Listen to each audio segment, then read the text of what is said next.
جب میرے بندے آپ کی بارگاہ میں آ کے میرے بارے میں پوچھے نا تو ان سے کہہ دینا میں ان کے قریب ہی ہوں، قریب ہی ہوں۔ دلیل کیا ہے؟ یہ جب بھی مجھ سے دعا مانگیں گے میں ان کی دعاؤں کو قبول فرماؤں گا، میں ان کے قریب ہوں، میں ان کے قریب ہوں۔ یہ جب بھی دعا مانگیں گے نا میں قبول کروں گا، میں ان کے قریب ہوں۔ اللہ تبارک و تعالیٰ کے بندے اللہ سے محبت کرتے، رب کی بارگاہ میں جھکتے، اس کو اپنے دکھ سناتے، اس کے پیارے محبوب صلی اللہ تعالی علیہ وسلم کا وسیلہ لے کے اس کے حضور حاضر ہو جاتے، پیشانیاں سجدوں سے روشن ہوتی۔ ہم نہ ہر چیز کے لیے وقت نکالتے ہیں، ہر چیز کے لیے، لیکن عبادت کے لیے وقت نہیں نکالتے۔ ہر شے آباد ہے، ہر شے، ہماری فیس بک بھی آباد ہے، واٹس ایپ بھی آباد ہے، ہمارے ٹویٹر بھی آباد ہیں، ہماری ہر چیز آباد ہے۔ سب سے کم آباد ہمارا مصلی رہ گیا ہے، سب سے کم۔ وہ لوگ اب ڈھونڈنے سے ملتے ہیں جن کی بغل میں مصلی ہوتا تھا۔ میرے بھائی، آپ کتنا کو دنیا کے پیچھے بھاگو گے تھکا دے گی، کتنا دولت کے پیچھے بھاگو گے تھکا دے گی۔ آپ جب اپنی زندگی میں جمع تفریق کرو گے نا تو مرتے وقت احساس ہوگا کہ سارا کچھ تو لوگوں کے لیے کیا، اپنے لیے تو کاری کچھ نہیں سکے۔ اور ہم عبادت کے معاملے میں بہانے بازی بھی کرتے ہیں۔ ہم کہتے ہیں اوہو رزق کمانا بھی تو عبادت ہی ہے نا، تو میں حلال روزی کے لیے جا رہا ہوں، یہ بھی تو عبادت ہے نا۔ میری طرح کے لوگ کہہ دیتے ہیں کہ میں سویرے اٹھ کے مدرسے میں کچھ اسباق دیکھتا ہوں تو یہ بھی تو عبادت ہے، میں بیان کرنے کے لیے مطالعہ کرتا ہوں تو یہ بھی تو عبادت ہے نا، اتنے لمبے سفر کر کے ملک میں دنیا میں گھومتا ہوں تو یہ بھی تو میں عبادت ہی کر رہا ہوں۔ اب اسپیشل نفلوں کے لیے وقت کس طرح نکلے، اسپیشل کر کے تسبیح میں کیسے چلاؤں، میں سارا کچھ ہم بہانے بنا لیتے ہیں نا۔ میرا سوال یہ ہے کہ یہ ساری باتیں صحابہ کو، نبی کریم کو، دیگر لوگوں کو بھی تو پتہ تھی نا، لیکن آپ غور تو کریں، 23 سال حضور کو وقت ملا، مختصر وقت ظاہراً تبلیغ کرنے کے لیے، پوری دنیا میں دین بھی پھیلانا ہے۔ گھر میں 11 ازواج ہے، 4 بیٹیاں ہیں، ان کی اولادیں، سارے کام کاج بھی دیکھنے، لیکن سیدہ طیبہ طاہرہ حضرت عائشہ صدیقہ رضی اللہ تعالیٰ عنہ فرماتی ہیں سارا دن تبلیغ کرتے، ہر غلام کے دکھ سنتے، گھر میں آتے تو اپنے گھر والوں کا خیال کرتے، کام میں ہمارا ہاتھ بٹاتے۔ قربان جاؤں، کہتی ہیں زمانہ سارا سو جاتا لیکن آمنہ کے لال مصلی بچھا لیتے۔ دنیا سو گئی، ساری سب سو گئے، جو خدام تھے، وہ جو غلام تھے وہ سو گئے۔ صحیح مسلم میں لفظ ملیں گے، سیدہ پاک فرماتی ہیں او میرے نبی کے غلاموں، میں نے یہ رنگ بھی دیکھا ہے کہ حضور نے اتنا کھڑے رہے، اتنا قیام کیا، اتنا قیام کیا کہ مقدس پیروں میں ورم آ گئے، سوج گئے پیر، اتنے بڑے۔ دل پہ ہاتھ رکھ کے نہیں بتا سکتا کہ میرے کبھی نماز میں پیر سوج گئے، کوئی نہیں بتا سکتا۔ بچوں کی روٹی کماتے تھک گئے بات الگ ہے، ہم سیر کرنے گئے تو تھک گئے بات الگ ہے، لیکن عبادت میں یہ بھی تو مسلم شریف ہے نا، یہ بھی تو دین ہے نا، یہ بھی تو حضور کی سنت ہے، یہ بھی تو وہ چیز ہے جو کریم کی آنکھوں کی ٹھنڈک ہے۔ سیدہ فرماتی ہیں پیروں میں ورم آ گئے، اور ساری رات ہی حضور نے نماز پڑھی اور ایک ہی آیت بار بار دہرائی۔ مسجد نبوی میں بلال حبشی نے فجر کی اذان دے دی اور حضور ابھی مصلی پہ تھے، کریم فارغ ہوئے۔ میں نے عرض کی یا رسول اللہ صلی اللہ علیہ وسلم، آپ کے تو صدقے اللہ اگلے پچھلوں کے گناہ معاف کرے گا، تو آپ اتنی آہوزاری کیوں فرماتے ہیں؟ آپ تو شفیع ہیں، آپ تو انبیاء کے امام ہیں۔ تو حضور نے فرمایا عائشہ تم نے گنوایا ہے نا میرے اللہ کی مجھ پر کتنی رحمت ہے، افلا اکون عبدا شکورا، فرمایا اگر اس نے اتنی نعمتیں دی ہیں تو کیا میں اس کا شکر گزار بندہ نہ بنوں، میں شکر گزار بندہ نہ بنوں اس کا؟ پھر اگر اتنی نعمتیں اس نے دی ہیں، مجھے اتنا نوازا ہے، تو پھر میں اس کے سامنے سجدے نہ کروں؟ او میرے بھائی، بڑے قابل فخر لوگ ہیں ہم کہ ہم نبی پاک کے غلام ہیں، ہم قابل فخر ہیں کہ نبی کریم کے غلام ہیں۔ کیا کبھی اس غلامی کے شکرانے میں بھی 2 نفل پڑھے؟ کہ یا اللہ تیرا شکر ہے تو نے ہمیں حضور کا غلام بنایا ہے۔ یاد رکھیں کہ اپنی روحانی زندگی کو آباد کریں، استغفار پڑھیں، تسبیحات کریں۔ حضرت عبداللہ ابن عمر رضی اللہ تعالیٰ عنہ حضرت عمر کے صاحبزادے، مکہ مکرمہ میں ان کی قبر ہے۔ میں نے جب انہیں پڑھا تو مجھے ان سے بڑا پیار ہو گیا، لیکن آپ کو پتہ ہے وہاں جا کے کسی شخص کا مزار تلاش کرنا یا پوچھنا ایک مشکل کام ہوتا ہے۔ تو ایک دفعہ میں مکہ شریف میں حاضر تھا، تو ایک گاڑی والا ڈرائیور مجھے کہنے لگا کہ مولانا میں آپ کو جانتا ہوں، مجھے آپ سے محبت ہے، ایک بات بتاؤں آپ کو؟ میں نے کہا بتاؤ۔ کہنے لگے حضرت عبداللہ ابن عمر کی قبر دیکھنی ہے۔ میں نے کہا یہ تو نہیں کہہ رہا، یہ کسی نے بندوبست کرایا ہے، یہ اللہ نے تیرے دل میں بات ڈالی ہے، یہ ہو گیا تو لے چل مجھے۔ حضرت عبداللہ ابن عمر کو نبی پاک نے فرمایا تھا راجل صالح، یہ نیک بندہ ہے، یہ متقی آدمی۔ حضرت عبداللہ ابن عمر رضی اللہ تعالیٰ عنہ سیدنا فاروق اعظم رضی اللہ تعالیٰ عنہ کے صاحبزادے ہیں، اور ان کی ہمشیرہ سیدہ حفصہ رضی اللہ تعالیٰ عنہ حضور کی زوجہ محترمہ۔ ایک دن اپنی ہمشیرہ سے کہنے لگے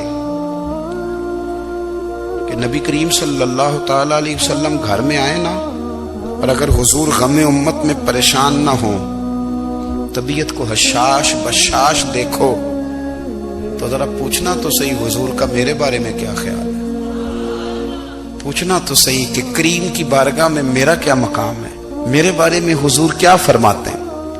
اب بہن کو کام بتائے، اور بتائے بھی بھائی، اور کوئی بہن وہ کام نہ کرے، یہ تاریخ میں ہوتا نہیں۔ حضرت عمر فاروق رضی اللہ تعالیٰ عنہ کی صاحبزادی ام المومنین رضی اللہ تعالیٰ عنہ فرماتی ہیں کہ میں تو بس منتظر تھی۔ انہوں نے تو کہا تھا نا کہ اگر تم حشاش بشاش دیکھو تو بات کرنا، لیکن حضور تشریف لائے، میری باری تھی، میرے گھر تشریف لائے، کھانا پیش کیا تو فوراً میں نے عرض کی حضور ایک بات پوچھنی تھی۔ تو حضور نے فرمایا پوچھئے۔ میں نے عرض کی حضور میرے بھائی عبداللہ ابن عمر کے بارے میں آپ کا کیا خیال ہے؟ نوجوانوں میری بات پہ غور کرنا، میرے بھائی کے بارے میں آپ کا کیا خیال ہے؟ تو نبی کریم صلی اللہ تعالیٰ علیہ وآلہ وسلم نے میری طرف دیکھا، اور پھر حضور زیر لب تھوڑا مسکرائے۔ اور بریلی کے امام کہتے ہیں کہ حضور مسکرا دیتے تھے نا تو جو بڑا دکھی ہوتا تھا وہ بھی ہنس پڑتا تھا۔ اب سوال پیدا ہوتا تھا کہ پھر تو اس مسکراہٹ کے لیے انتظار کرنا پڑتا ہوگا کئی مہینے کہ حضور مسکرائیں تو رونے والے ہنسیں، تو اعلیٰ حضرت فرماتے نہیں، انتظار نہیں کرنا پڑتا، یہ مسکراتے رہنا تو حضور کی عادت ہے۔ جس کی تسکین سے روتے ہوئے ہنس پڑے، اس تبسم کی عادت پہ لاکھوں سلام۔ یعنی یہ تو عادت ہے حضور کی مسکراتے رہنا، اس کے لیے انتظار نہیں کرنا پڑتا۔ بھائیو آپ خیال رکھیں گے، غور کریں گے، حضرت عبداللہ ابن عمر رضی اللہ تعالیٰ عنہ کے بارے میں پوچھا تو سیدہ فرماتی ہیں کہ نبی کریم صلی اللہ تعالیٰ علیہ وسلم نہ زیر لب مسکرائے اور فرمایا حفصہ تیرا بھائی ہے تو اچھا، لیکن میں نے سنا ہے کہ عشاء کی نماز پڑھتا ہے تو فجر تک سویا ہی رہتا ہے۔ او نوجوانوں، 10 بجے تک سونے کی بات نہیں ہوئی، 9 بجے تک سونے کی بات نہیں ہوئی، 11 بجے اٹھنے کی بات نہیں۔ حضور فرمانے لگے میں نے سنا ہے کہ عشاء کی نماز پڑھ کے سو جاتا ہے اور فجر تک سویا ہی رہتا ہے، اسے چاہیے کہ تہجد کے وقت اٹھا کرے، اللہ کی بارگاہ میں حاضر ہوا کرے، آہوزاری کرے، سجدے کرے، عبادت کرے، اٹھتا ہے اور فجر میں جا کے اٹھتا ہے۔ حضرت جناب حفصہ رضی اللہ تعالیٰ عنہ کہتی ہے میں نے جناب عبداللہ ابن عمر کو پیغام دیا اور میں نے کہا میرے جوان بھائی سن، نبی پاک نے فرمایا ہے تو اچھا پر تہجد میں نہیں اٹھتا، نفل نہیں پڑھتا۔ او میری ملت کے جوانوں، مزہ نہیں آ جاتا جب ساری دنیا سوئی ہو، ساری دنیا، اور بستر بھی گرم ہو اور نیند بھی پورا غلبہ کر رہی ہو، اور اچانک گھنٹی بجے دماغ میں، آنکھ کھلے، گھڑی پہ نظر پڑے، 3:30 4 بجے کا پیغام گھڑی بتائے، اور کوئی چڑھتی جوانی والا اٹھے، اٹھ کے کوئی چڑھتی جوانی والا اٹھے، اٹھ کے وضو کرے، اور جب وہ مصلی کھول کے بچھائے تو مدینے والے محبوب کہتے ہیں کہ ہر نماز پہ رب ثواب دیتا ہے، اور جو اٹھ کے تہجد کی نماز پڑھے اسے دیکھ کے تو رب مسکراتا ہے، جو اس کی شان کے لائق ہے، جو اس کی شان کے لائق، وہ مسکراتا ہے، خوش ہوتا ہے کہ میرا بندہ تہجد میں اٹھ گیا، وہ مسکراتا ہے۔ کاش ہماری صبحیں کبھی اپنے مالک کے نام ہو جائیں، کاش کے صبح۔ حضرت ابو الحسن رحمۃ اللہ تعالی علیہ حضرت معاذ ابن جبل رضی اللہ تعالیٰ عنہ کے پاس بیٹھا کرتے تھے، فرماتے ہیں ان سے جو پیار بڑھا تو پھر میرا مصلی سے بھی بڑھ گیا۔ تابعی ہیں، فرماتے ہیں صحابی رسول سے محبت ہوئی تو ذکر سے بھی ہو گئی، پھر درود شریف سے بھی ہو گئی، محبت ان سے بڑھی تو پھر اللہ نے مسجد کا پیار بھی بڑھا دیا۔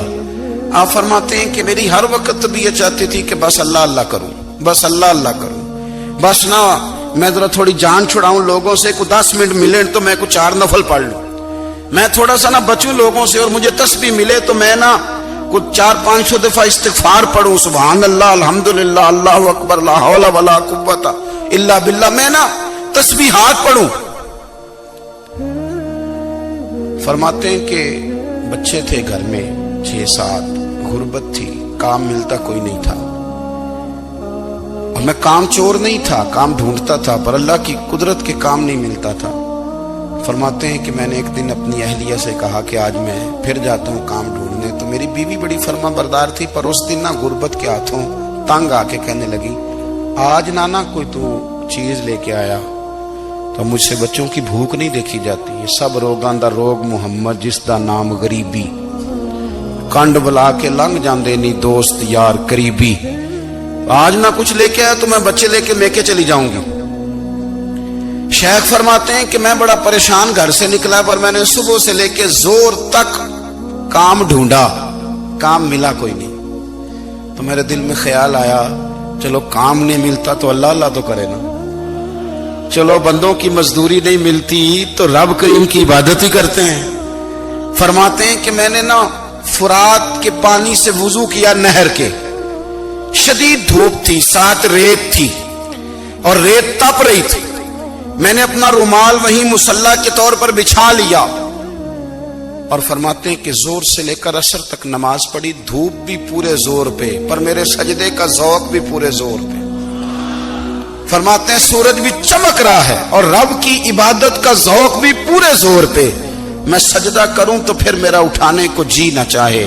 میرے استاد لکھا کرتے تھے، یہ ان کا شعر ہے، وہ کہا کرتے تھے مجھے سوز دے، مجھے ساز دے، اور مجھے نیم شب کا نیاز دے، دم سجدہ خود کو میں توڑ دوں، مجھے ایسا ذوق نماز دے، اور میں تیری بہار کا پھول ہوں، میں کھلا بھی ہوں تو تیرے لیے، مجھے میری شاخ سے توڑ لے، مجھے اپنی زلف کا ناز دے۔ بھائی فرماتے ہیں کہ عصر تک میں نے نفل پڑھے، دل ڈھلنے لگا، عصر کی نماز پڑھی اور میں وہاں سے چلا۔ اب میں جب نکلنے لگا تو دل میں خیال آیا کہ چھوٹی چھوٹی دیواریں ہیں گھر کی، بغیر کچھ لیے جاؤں گا تو بیوی دور سے دیکھے گی تو شور کرے گی کہ پھر خالی ہاتھ آ گیا ہے۔ کہتے میں نے اپنے اسی رومال میں جس پہ میں نے نماز پڑھی تھی نا، رومال میں کیا کھیدے پنجابی جو صافہ کہتے ہیں، اسی میں نا میں نے کچھ ریت بھر لی کہ وہ دور سے دیکھے گی تو سمجھے گی کچھ لے کے آیا ہے، چلو جا کے اسے بتا دوں گا کہ آج پھر مزدوری نہیں ملی۔ کہتے ہیں وہ ریت لے کر جب میں گھر میں گیا تو پہلے بیوی دروازے پہ کھڑی ہوتی تھی، پوچھتی تھی خالی ہاتھ آ گئے ہو؟ آج میں نے دیکھا تو ہے ہی کوئی نہیں۔ فرماتے ہیں میں اندر داخل ہوا، سلام لی، ایک کونے میں میں نے وہ رومال رکھ دیا اور میں نے آواز دی کہ بھلی مانس کہاں ہو؟ تو وہ کہنے لگی آپ منہ ہاتھ دھو لیں، میں روٹی لے کے آئی۔ میں نے کہا روٹی کہاں سے آ گئی؟ یہاں تو کئی دنوں کے فاقے، تو کئی دنوں کی غربت ہے، یہاں تو اس گھر میں تو فقیری ہے۔ فرماتے ہیں کہ وہ روٹی لے کے آئی اور اس وقت کی جو موجودہ نعمتیں تھیں، سمجھنے سلاد اچار ہر چیز ساتھ لائی۔ میں نے کہا کہ بچے کہاں گئے؟ کہنے لگی وہ کھانا کھا کے کھیلنے گئے، آپ کھانا کھا لیں آ جاتے۔ کھانا اس نے چن دیا۔ میں نے حیرت انگیز لہجے میں ساری نعمتیں اپنے دسترخوان پہ دیکھ کر کے بیوی سے پوچھا یہ کہاں سے آیا کھانا؟ بچوں کو تو نے کہاں سے کھانا کھلایا؟ یہ سارا کچھ کیسا ہے؟ کہنے لگی پتہ نہیں آج آپ کس کریم کی مزدوری کرنے چلے گئے تھے، پتہ نہیں کس کریم کی، میرے گھر میں تو اتنی نعمتیں آئی ہیں کہ مجھ سے سنبھالی نہیں جا رہی، اتنا اناج ہے، اتنا گندم ہے، کس کریم کے دروازے آج چلے گئے تھے۔ یہ کہتے کہتے وہ اٹھی اور اٹھ کر کے کہنے لگی پہلے بڑا کچھ آیا تھا، اب کیا لے آئے ہو؟ اور جا کر کے نا اس نے وہ ریت والا رومال کھولا، کہنے لگے میں تو لے کے آیا تھا ریت، تو میرے رب نے اسے بھی سونے اور ہیرے بنا دیا تھا۔